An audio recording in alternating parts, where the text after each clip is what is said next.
Hello, everybody. You're listening to the Avanti Wellness Podcast, hosted by me, Lydia Smith, aka Butterflydia.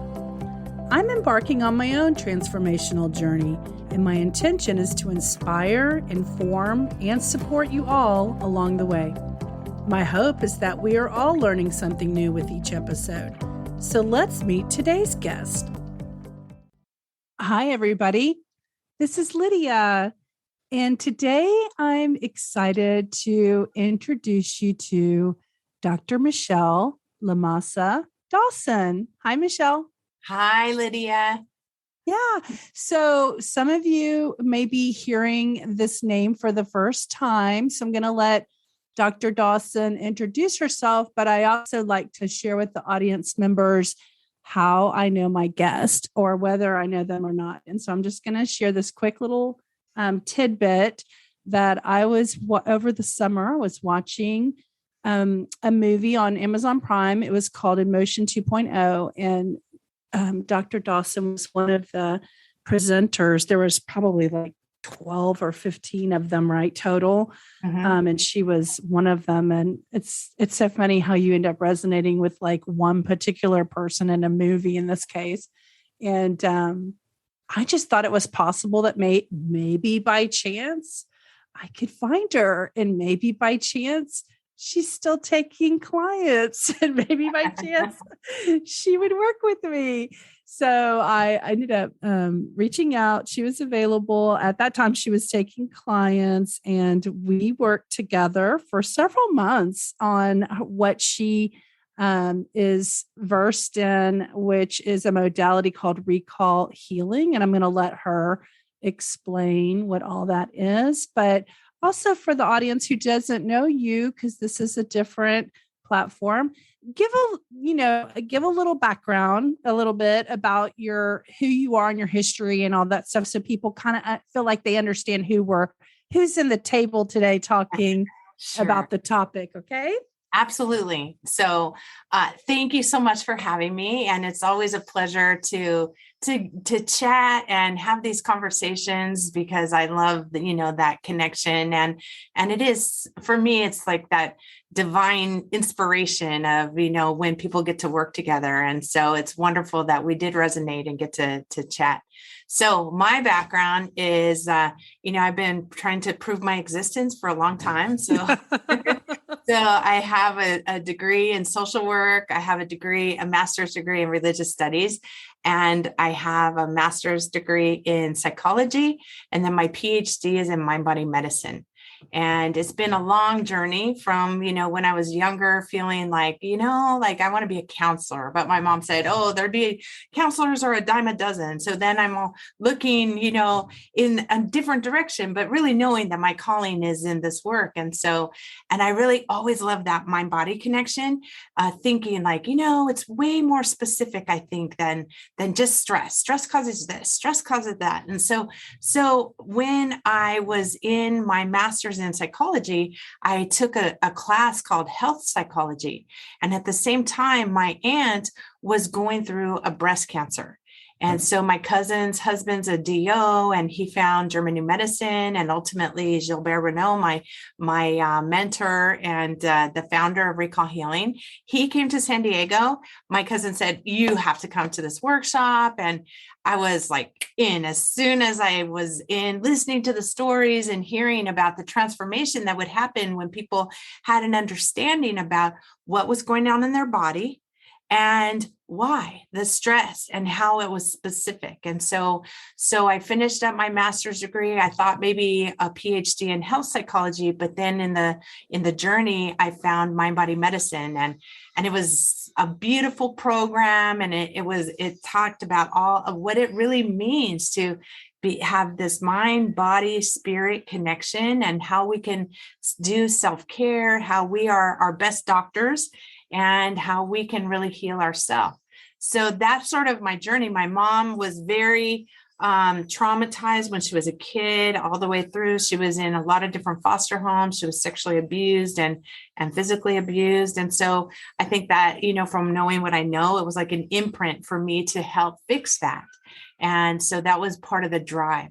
And so I grew up, and I'm the oldest, and I have two half brothers. We don't think of each other as half brothers, but we're technically half brothers.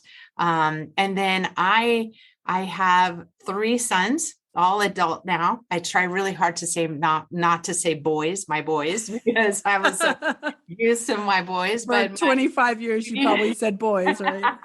My youngest will be 23 this year. So they're not boys anymore. And the older two boys have their families. The men, they have their families. And so I have 10 grandchildren. Wow. Yeah, it's pretty amazing. That's a lot. And total between my husband and I, we have 5 male children, and then we have these wonderful grandchildren. So that's a little bit about my journey. And then I found recall healing, and I knew that I just wanted to be gum on Gilbert's shoe. And I went to every single workshop, and I knew that I was going to do this. So I wrote my thesis in psychology on recall healing and fibromyalgia. And then I wrote my dissertation on using recall healing as a means to help people, no matter what the illness is and no matter what they were doing, even if it was Western medicine, that's, it's like it all, like you can do it together, it's all balanced. And it's a nice adjunctive therapy that really can help people in the process and their healing journey. So that's what brought me to where I am today. I love it. And I love that, this particular podcast is about balancing the body, mind, and spirit. And really, truly, that's what you're about, and what you study, and what you profess, and what you teach, and what you help others understand. So it's a great fit for some fun conversations that we're going to have. Yay. So, okay. So just as a side note, if anybody's interested in, checking out Dr. Dawson, it's Soul Tree Transformations, right? With the S? Yes, correct. Okay, .com. So y'all can write that down, and we're going to continue on with the conversation. So today, and actually, if Michelle's up for it in future months, maybe we can just talk about other things. Absolutely. On this podcast. So you can. I love talking about this. So I'm always you can be a returning guest, because it's nice to have someone to have the flow with, and we definitely have that. So I enjoy having you as a guest. So today I asked Dr. Dawson if she would come on and talk with me about weight loss, because Recall Healing has some specific information to share for people around weight loss. So I'm going to learn a lot from her talking. So this conversation is going to be primarily hearing what she knows and understands based on all the different people that she's worked with, and probably information from is it Robert or Gilbert? Gilbert Renault. So Renault, that's right. That's where the R is. I'll just say your teacher.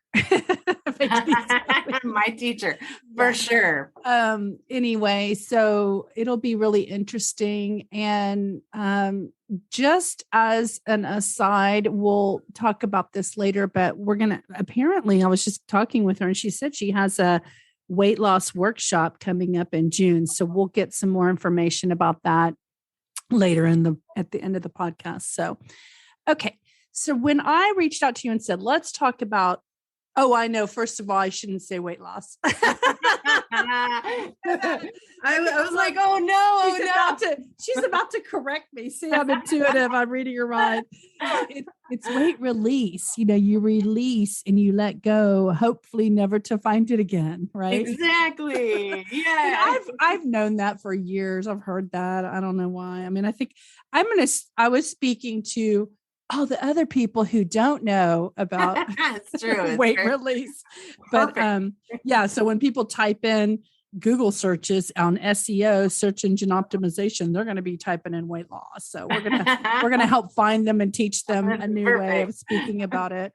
But so when I reached out to you and said, let's talk about weight release, what came to mind for you? Like, how would you like to, I'm going to let you start this dialogue, and take us wherever you want to go, and then I'll just ask questions and Sure. have a conversation along the way. Maybe share some stories, personal stories, and anything that you want to share. I always think that when the listeners hear our personal challenges, it humanizes us, like Absolutely. we've been there, that's why we're talking about it, not because we've got it all down, but because we've lived it. So, and I'm living it right now. Right. And you're doing so amazingly well. And it's been such a nice experiment for you. And also it's super interesting because you sort of let go of the idea of weight loss, and you're just focusing on health, which has been so beautiful because you're getting healthier. And as a result, because you're not focused so much on the weight loss, it's just falling off, it's releasing, it's allowing you. So when you said, I was just going to say, I wanted to give you credit for something, because before we get into it too deeply, because I did do work with Dr. Dawson, starting in, I think it was July or August. And so this was one of the topics that I focused on with her as a mentor, teacher, guide, and weight release was the conversation. So part of the success that I'm having right now is a piece of it is because of the work I did with you. Yeah. And so I just want to say that. And then just for the listeners who don't know the update so far since the first of the year, which it's been about 97 days, I've released 25 pounds as of this morning. And I'm not trying to do it quickly. I'm not in a race. I'm just trying to improve, my health and live my life at the same time. Absolutely. So, yeah. So I'm just want to give the fact that I've done some work with you I've done a lot of different things, but working with you was a base for this conversation specifically because you taught me some things that I'm applying in my experience right now. So I just wanted to say that before we get you talking about what you're going to teach us. Well, that's really beautiful and such a testament to when you really have an understanding about why extra weight comes, it allows us to release it. And so when anybody comes to me for, sort of working on that topic, it's near and dear to my heart because it really is. I've eliminated or released 100 pounds and it's interesting, my journey with weight, because I'm certainly not the smallest that I could be, and yet I understand that we don't have the body we want. Oftentimes we have the body we need. And as I appreciate why I have extra weight, and obviously I'm in a lot better place than I was 100 pounds ago. However, it's still part of that journey. So like we say, progress, not perfection.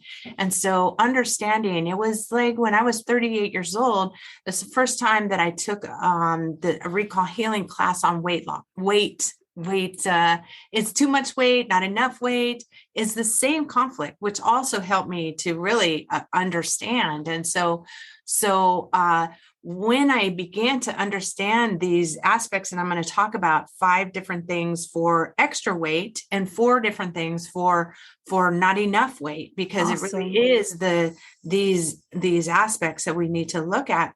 And so when I realized that, it really calmed me down.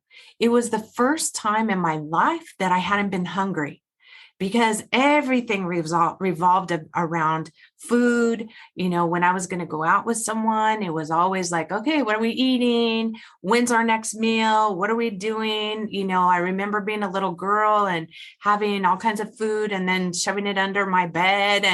And even as the kids were babies, I would eat their remnants. And, there was even times where I had picked things out of the trash to eat. And so things you threw away, and then you're like, wait, just kidding. It's so good. Let me try it right now.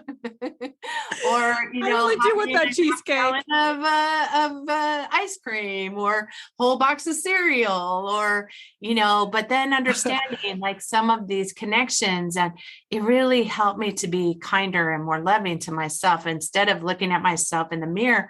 I mean, I really was so horrible to myself, and I would call myself horrible names. I looked in the mirror and I'd be like, oh, you're so disgusting. And, there's nothing good about you. And so slowly that all started to shift, and it's not totally done because it still comes up from time to time, but it's a lot better, You have to quiet it. And so that's been part of the process. It's been a long process, slow and steady, just like the turtle, and so there are, I like to talk about these conflicts to help people to have that understanding about why we have extra weight. And so a person that has too much weight it means that they're in a masculine conflict. And are you going to explain what that means? I am. I'm going to explain. So in nature, everything is divided into masculine and feminine. And so when we look at masculine, it's typically like, all of the animals in nature in masculine mode, they're ready for the fight. They're there, they're in the protective mode. They're going to protect what is theirs, what is their territory, what's going on. Well, if you consider in our world, many of us are alone. We're by ourselves. We're alone to protect ourselves and to do our thing. We have to be in our masculine mode. Okay. And so this part of the masculine mode, and there's 5 different conflicts related to having extra weight. One is abandonment. So if we have been abandoned literally or even symbolically, so let's say that we have a parent that gives us up for adoption. I mean, that's a definite abandonment. Okay. Or another parent that doesn't show up, or just releases all, abandonment. Right. And so for the brain, without mom and dad, I'm alone in nature. And so I need extra weight to show the animals, to show the predators that I'm bigger so that they won't attack me. So it's truly, it's all symbolic. This is all symbolic. And for the brain, physically, it's real, imaginary, symbolic, and virtual. So if I take it literally, where I'm out in nature alone, or that I'm alone, to do my own thing, it's the same for the brain. So it's downloaded the same. And so we just pay attention to that. Another type of abandonment can be just that, maybe we have a parent that's mentally ill or so depressed that they're unable to really parent us well. That happens a lot in nature. Or where there's been a separation or divorce, and both parents have to work their crazy hours. And so the kids don't get mom and dad very often, or they're left alone to do their own thing, or they don't have, or just that the depression or mental illness. These are all forms of abandonment, and where the child downloads into their body, hey, I'm alone in this world. I need extra weight to help me. Mm-hmm. Another form of for extra weight, a program we say is body image. And so this one's a little challenging, but for the brain, when a person has extra weight, when you look in the mirror, the brain says, Michelle, you are way too small to handle all the things that you need to do in this world. Okay, you have, especially when I was younger, you have the responsibility of the kids. You have to educate them. You have work. You're doing this. You're doing that. You're going to school. You're operating your household. There's only one of you to go around. But it would be great if there was 5 of me to go around. So the brain will pack on extra weight to give me those 5 extra people so that I can handle all of these things. A lot of times we get traumatized when we're young, very young. And so we get stunted at that stage of development. So when I look in the mirror, the brain might see me as a 6-year-old little girl, too small to handle all of that. It's another reason to pack on extra weight. Or if I don't like what I see in the mirror, or, that can be also body image. The aesthetic look. I don't like what I see. I'm already in an attack mode. As soon as I look in the mirror, I'm like, oh my gosh, what's going on? That's an attack mode. And it can add extra weight just based on that. Does society fit in at this level with this particular topic because of Absolutely. what like society thinks we should look like, and it For contributes sure. to our understanding of like how we don't fit that? Without a doubt. And then if you have abandonment and other things like this, then it's going to contribute to us feeling worse about ourselves and, not in line with what society and in our culture, for sure, we glorify this too skinny or the people that don't have very much weight at all. Yeah, low body fat. Low body fat, including anorexia. I mean, we see people that are clearly anorexic and it's really glorified, like, oh my gosh, you're so amazing. And so that's really, the skewed version that also then is downloaded for us, like, oh, if I can't be like that, then I'm no good, or and so now I'm in a fight mode again, extra weight. Yeah. So, on a side note, I just want to say thank you to Kim Kardashian, because before her and her big butt was glorified, mine was not accepted as well. Now there's songs about it. it's totally true. The third thing that we look at is the identity. Who am I? A lot of times when we have extra weight, we don't even know who we are. We may be somebody for our mom, somebody different for our dad. They may have expectations and we try to fall into them. A lot of times we don't even know who we are. So if we don't know who we are, or we're not seen, or we're not validated, this can be a reason to carry extra weight so that we can be seen, so that we can be identified, so that we can exist for our mom, for our dad, for the world, so that they can see us. And so this is also a reason. So who are we? What are our hobbies? Who are we for our parents? Who are we for our siblings, for our partners, in our workplace?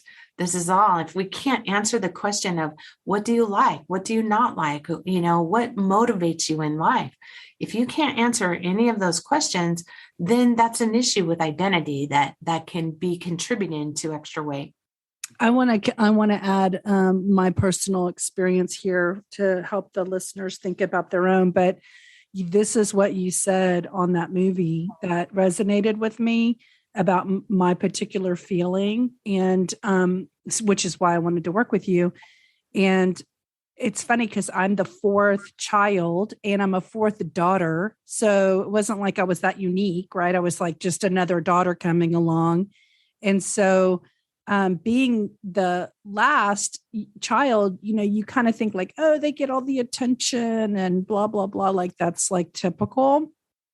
But in some regards, my mom was so exhausted, doing it for the first three, that by the time I came along and I had three older sisters to emulate, I kind of was independent. And so what happened was she let me kind of raise myself in a way. I mean, I'm not saying she abandoned me, but like I would wake up and make my own breakfast and my lunch, and like she didn't prepare it for me, and she wasn't even a working mom.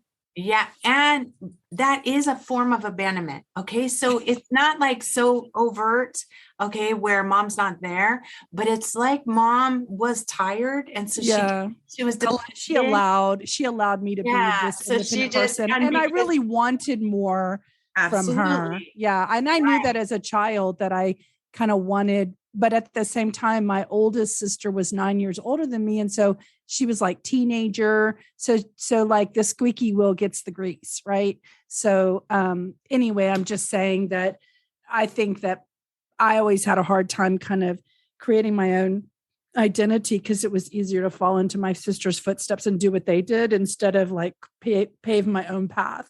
But after college, I started paving my own path. So I started doing it then. But, I think we talked about this before, but I'll just bring it up because what we talked about earlier about the masculine mode.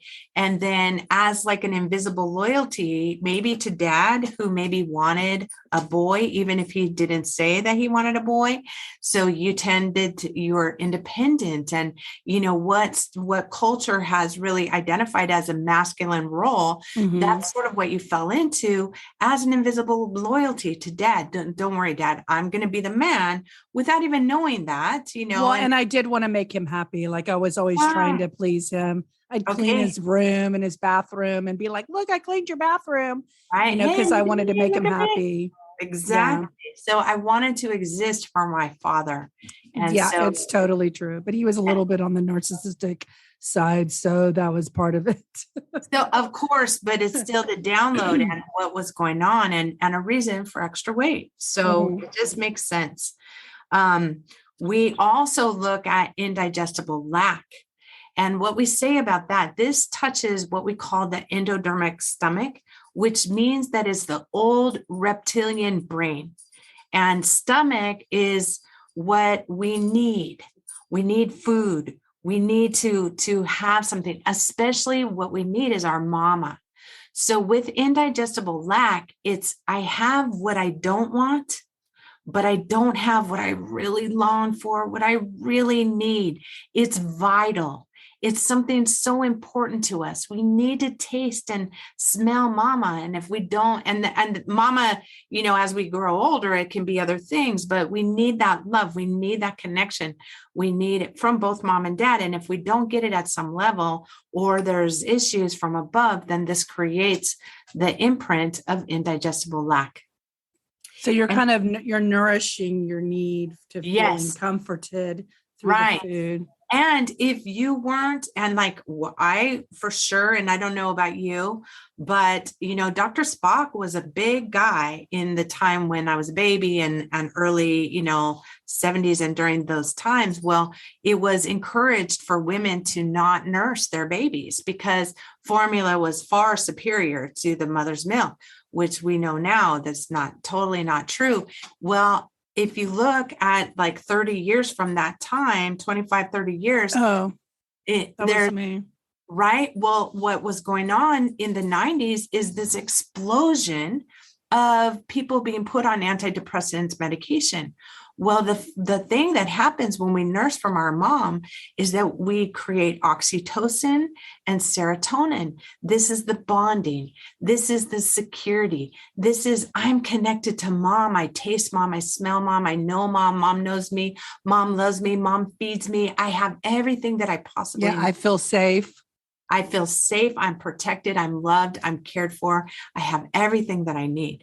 Well, all the people. So I really believe that maybe that's one of the reasons why we had this explosion of extra weight. Mm-hmm. Were you breastfed? I was not. I wasn't either. I was formula fed. So that's why that's what I think. Yeah. And I know that too, like the colostrum that you get from your mom helps your digestive tract. All of it. It's like it's the bonding, it's the digestion. And so there's leaky gut. There's so much going on right now. Leaky gut, antidepressants, depression, frustration, obesity, gut issues, obesity, all of these things, so we're looking at that and really having a deeper understanding about it. And finally, we look at what we call the fat. The part is, so this is the only difference between too much weight and not enough weight. So a person with too much weight has the extra fat. Well, extra fat comes as a protection. So maybe somebody was killed in a battle. And then it does matter where the extra weight is in our body, because it can give us different symbols. Like, let's say extra weight in your arms, it's so that you can pack the punch. A guy that grows a belly after he's married, it's so that he can protect his family. So if you have extra weight in your legs, and that's because there may have been an abandonment with mom. But if you don't have enough, it can be the same conflicts. But the deal with fat is that there may have been an ancestor that froze to death, and extra weight raises our heat. And so we will never freeze to death. Okay. We may starve, right? Right. We may have an ancestors that starved to death. If, I was really taken aback when I went to Ireland. I had this visceral experience of walking into an old jail where they had put people during the potato famine, and people would steal things, just to have a meal in jail. And so I had this whole visceral experience like, oh my gosh, my ancestors have died of starvation. 1 million of people died of starvation during that time. So anybody who has Irish blood, and then me too. And then if you look too, also, and I'll tell you a story, which was amazing after that. It just was such an awareness. And we say in my work, 80% is about awareness. So understanding that I had ancestors that were connected to this and who may have died. And if you believe in past lives, then maybe it was me, that died of past life of this very visceral experience, and even had a dream related to it. So it was very powerful for me. And so I really got it. One of the first questions that my mentor Gilbert asked of me, he said, what's your relationship with the water? Do you like the water? And I was like, oh my gosh, I love the water. The water's amazing. I was on the swim team. And he's like, okay, did you ever have a drowning experience? And I was like, no, everything was great. But something resonated with me. And so I stuck with, he's like, okay, just stay with it. Just ask yourself, if there's, so I started asking myself, if I knew what this was about, what would it be? And so when it's your conflict, it takes a while to access and sort of dig through some of these stories. And so I realized that in a month later, I started understanding, I had this story that came to mind of when I was a teenager, and it was right when I started gaining weight. And I didn't ever make this connection before this, but we had a friend in our church community that drowned and had brain damage, didn't die, but had brain damage. And so had to be in an institution. It was a big conflict. And so it really, really hurt the church community. It was really hard. It was really overwhelming, very challenging. And so in that, it was there. And so when that happened, I was like, oh my gosh, wow, there's that. A month after that, there was another story where I remembered that one of the neighborhood bullies pushed me under the pool, at the pool, in the pool. It was like my best friend's brother. He was the neighborhood bully. And we would ask my mom, hey mom, can we go swimming? Oh yeah. Is their parents home? Yeah, their parents are home. We didn't lie. The parents were home, but they were in the house. So nobody they were watching. They weren't watching us at all. There was a couple of times where I didn't think that I was going to come up. And then maybe a couple months after that, I started thinking about, and each time I make a connection, there would be a little bit of weight that would come off. It was really fascinating to me. Then there was a time where I realized, oh my gosh, I was at the beach and I got caught up in the waves, and it was really like pounding me. And there was a one summer that the waves were so huge because of an El Nino effect. And so, and you were on the Pacific coast, right? Yes. And I was out with the big boys. And I thought, okay, cool. I'm going to be out with the big boys. I'm 12, 13 years old. And man, get wrapped up in this and think, they call it the washing machine. Yeah, exactly. And I was like, oh my God, am I ever going to come up? So all of that. A year after I started doing that, I remembered that my brother had fallen. He was in Arizona and he fell in between the boat and a dock. And it was a big drama for our family. He almost drowned. My dad had to jump in. He had to find him underneath. And under the boat. Yeah. And so making that connection, it was like a little bit more came off. And so then after that, it was like all of these just little stories came to me. So one day I'm talking to my mom, and this was literally 3 years after I was doing this work. And my mom's like, "Oh yeah, yeah. When you were a little girl, or when I wasn't even pregnant with you yet, it was in your 18 months before you're born, but your father went off into the river with a group of guys to the Colorado River," which is interesting because my brother almost drowned in the Colorado River. Okay, then my father almost drowned. One of the guys in the car almost drowned, or did drown. My father had a concussion. The guys, they were all drunk, and it was a big deal. That night, I eliminated 10 pounds overnight. The next day. Just the next day, I woke up because making that connection. And when I went to Europe, and I was when I made the connection about the Irish and The famine. The potato famine, I eliminated 10 pounds then.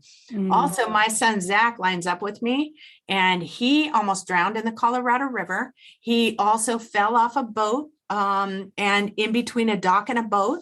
And it was the same experience for him. It was so, phenomenal to see these kinds of things. And so that was like the big crux of the majority. And it's funny because one day I was hiking with Gilbert, and he's behind me, and he says, "Michelle, you know why you have so much fat on your back?" And you think, you're "Oh, like, thanks. Thanks." He's like, "Oh, it's because you are not supported. Your mother, she does not support you. And your husband, he does not support you." But it made an impression. Like, I understood. And so from time to time, I might gain a little bit of weight, especially when there's, excuse me, as I spit on my face. I get so excited, right? It's so Breathe. So anyway, so as I make these connections, from time to time, also when I have, a lot going on in my life, when I'm feeling like I'm alone, when I'm feeling separated from the kids or from my parents or even from my husband, I might gain a little bit of weight. That's when you have a little bit to. Yeah. And so then I'll say, okay, it's not going to stay forever, but right now I need this. So let me love my body a little bit more so that I can release it and let it go. And sure enough, I tighten up on my eating too, because it does matter from time to time, but it's not.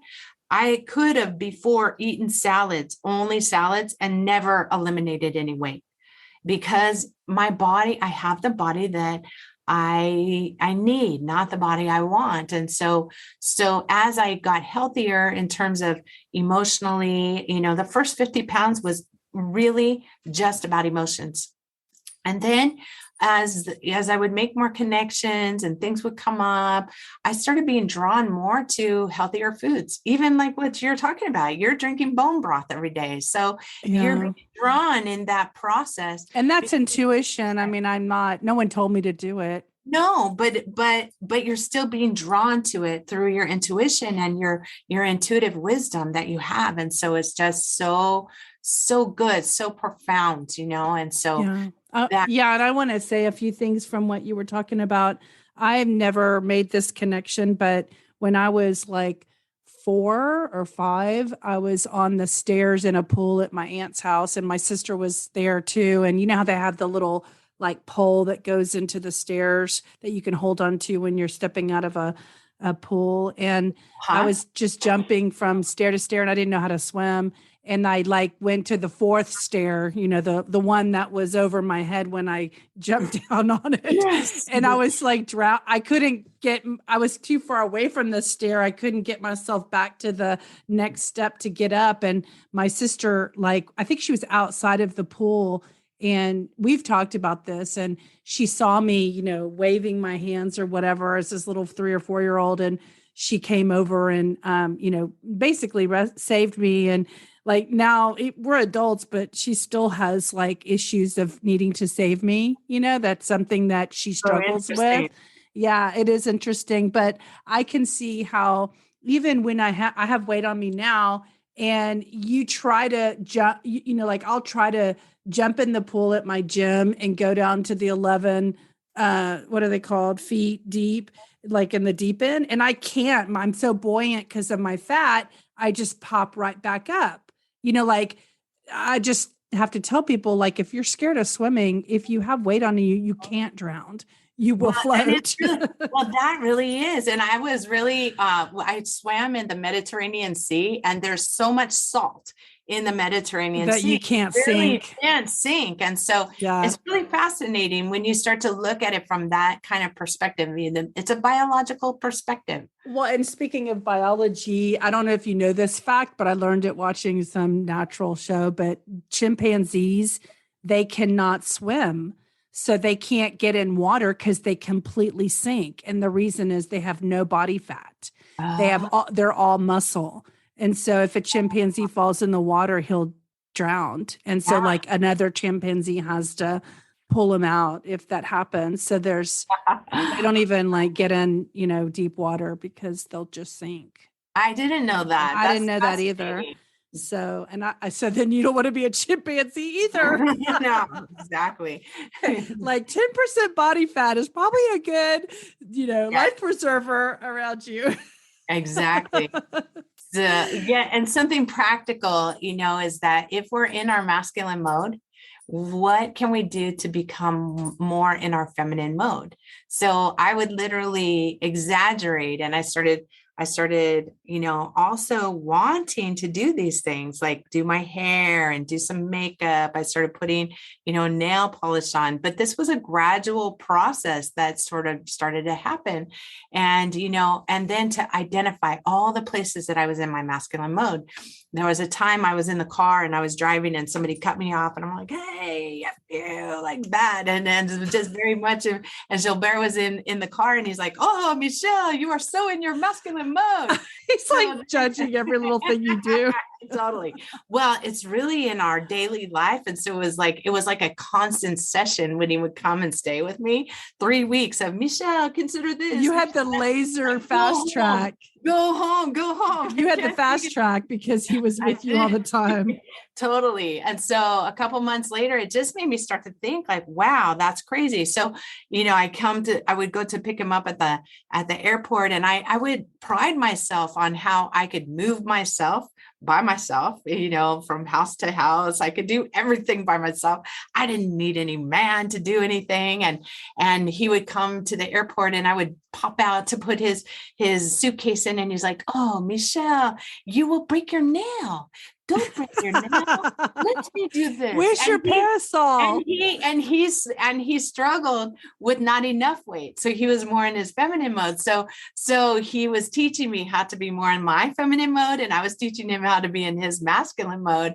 And so I started exaggerating. So I would ask my husband, hey, can you get the groceries? And one day my ex-husband said, oh, I liked it better when you were in your feminine mode. When you were more in your masculine mode, right? When you were doing it all yourself. Yeah, exactly. So, but one day when I knew something had really shifted is I was getting on a plane and I went to put the bag up in the overhead, and a gentleman got up and he's like, oh, would you like me to do that? And I let me help you. And I'm like, well, yes, I don't want to break my nail. That's funny. You're like, I'm just practicing my therapy. Exactly. So, and it was smart for me to do that. You and I have that in common. And I will say let's schedule another, like, that is a great topic, because you and I could talk for an hour on feminine and masculine energy for sure. I just, as a little anecdote story, I wanted this lock to be put on the inside of my gate on the fence. And yesterday of course I was like, oh, I want to call a handyman. He's probably going to be $75 an hour. And then I was like, is that really worth it? It's like 4 screws. And, and so I went to Lowe's and I, picked one I thought would work. And this is just kind of like an internal protection from the outside. But anyway, I did it and I took a picture of it that I sent it to my mom and my aunt, who both don't have men in their lives. And I just said, I just have to show y'all, I'm so proud of myself for doing this task that I wish I would have been able to call a man for, to just do it, because I didn't want to do it. It's like, I don't want to think about how to make the screws straight and how to make the twist on the lock fit perfectly aligned up. And I just didn't want to do it. I wanted a man, to do it for me. And I was like, oh, good. Maybe that's me getting more in my feminine desire mode. Nice. But damn it, I had to do it anyway. I didn't have a man unless I paid him. So I was progress, not perfection. Right. So I got that done. So good. Okay. So you did 6. Is that, did we do 6? Did you get on? There's only 5. There's 5. Oh, okay. 5. And yes, we did all of them. And so, that covers it. And so each one, just by identifying, becoming more aware, it's really in the awareness and sort of putting in little aspects of, how you think, of what it means to be feminine to you. And I hadn't worn dresses in 40 years. I didn't care to wear dresses. And all of a sudden I started wearing dresses and I started, doing certain things. And so it's been an interesting journey to really embrace my femininity, because I think also when we're traumatized as women especially if we're idolized or sexualized, that can really put us in a masculine mode also, where the extra weight can protect us in that way. Right. And it's, I mean, I had a parent who, basically my father had kind of a hard time because he had all these women around him. He didn't have any men, to play with or hang out with. He had all these daughters, and then he had a sister and he had a wife, but he really wanted masculine around him. And so you're probably right about why I picked up on, I mean, a lot of it has to do with being independent, because he was kind of treated my mom like a doormat. So I was like, I ain't going to be treated like a doormat. And so I made sure of that, Right. And in your mind, the perception was women are doormats. Yeah, so, I know. I'm not going to be, I'd rather be on the male side of that equation. Exactly. That's it.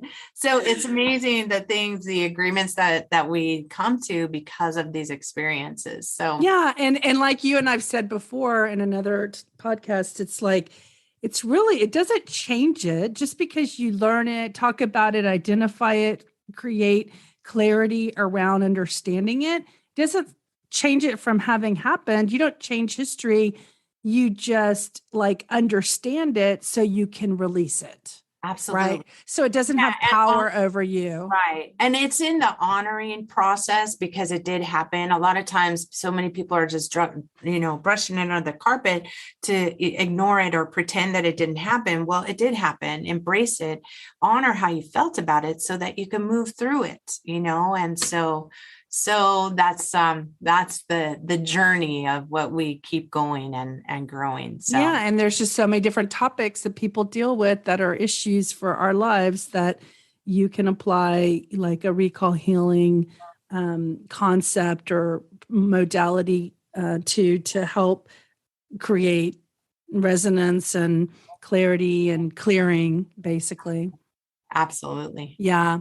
So, okay. Well, I know you need to go. So let's talk about real quick. You were telling me before I hit record that I asked you if you had anything coming up. So you tell us about the first one this month, the first workshop that you have. And can anybody register, whether they have any intro or not? Sure. Anybody can register, because I usually will go over the basics, for every workshop. And so I have a workshop coming up at the end of this month, April 20, this in 2 weeks, really, 21st through the 23rd. It's dreams and symbols. And so we go through many different symbols.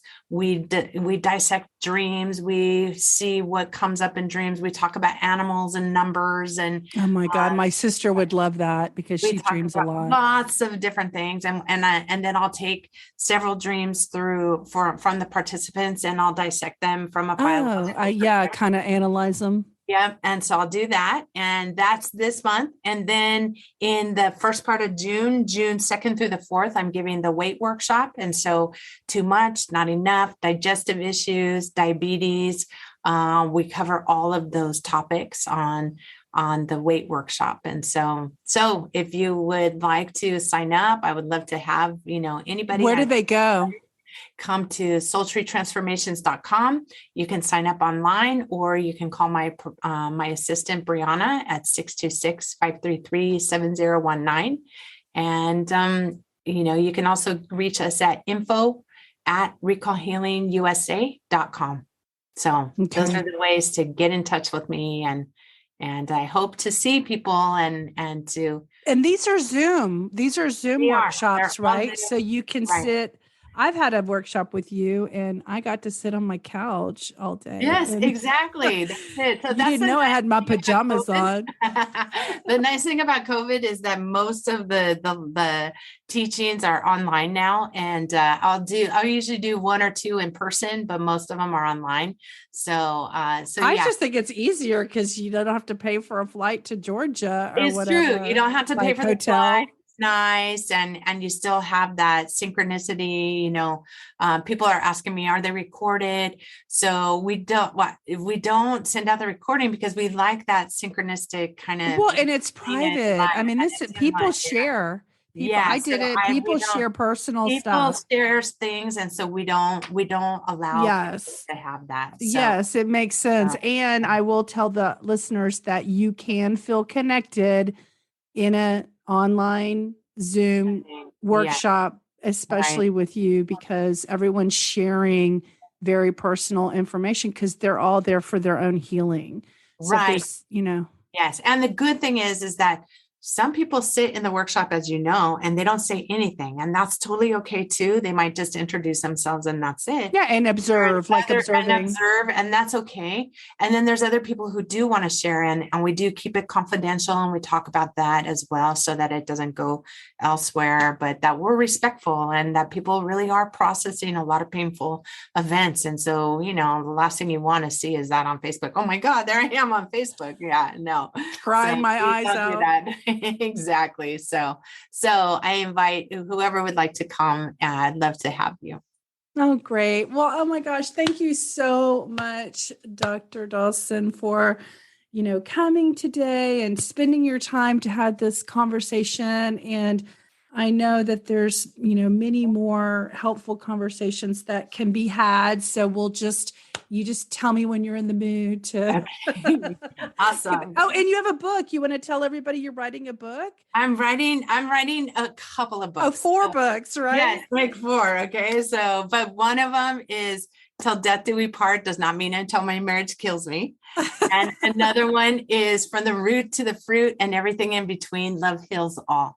And so that's good. Stories. And then The Genius of Recall Healing and the Recall Healing in Practice. And I'm taking all of the students that I'm teaching, their works of like 2 positive cases and 1 case that wasn't so great for them.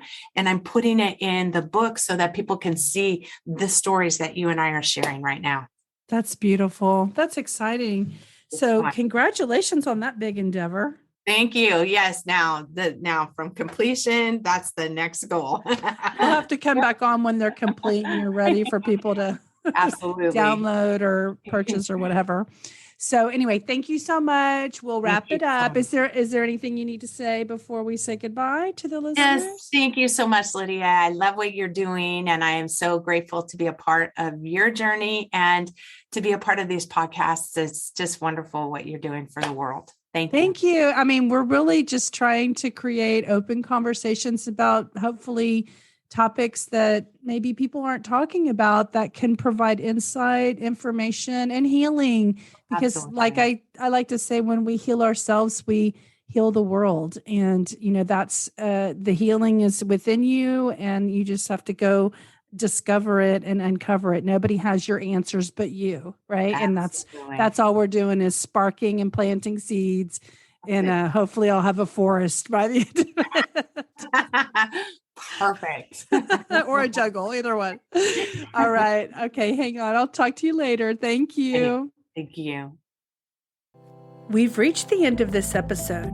If you'd like to continue with this motivational journey, be sure to subscribe to the podcast so you won't miss out each time we load a new episode. If you have an inspirational story to share or want to let us know about a potential guest, we'd love to hear about it. Contact us at AvantiWellness.com. See you next time, and remember, change is good.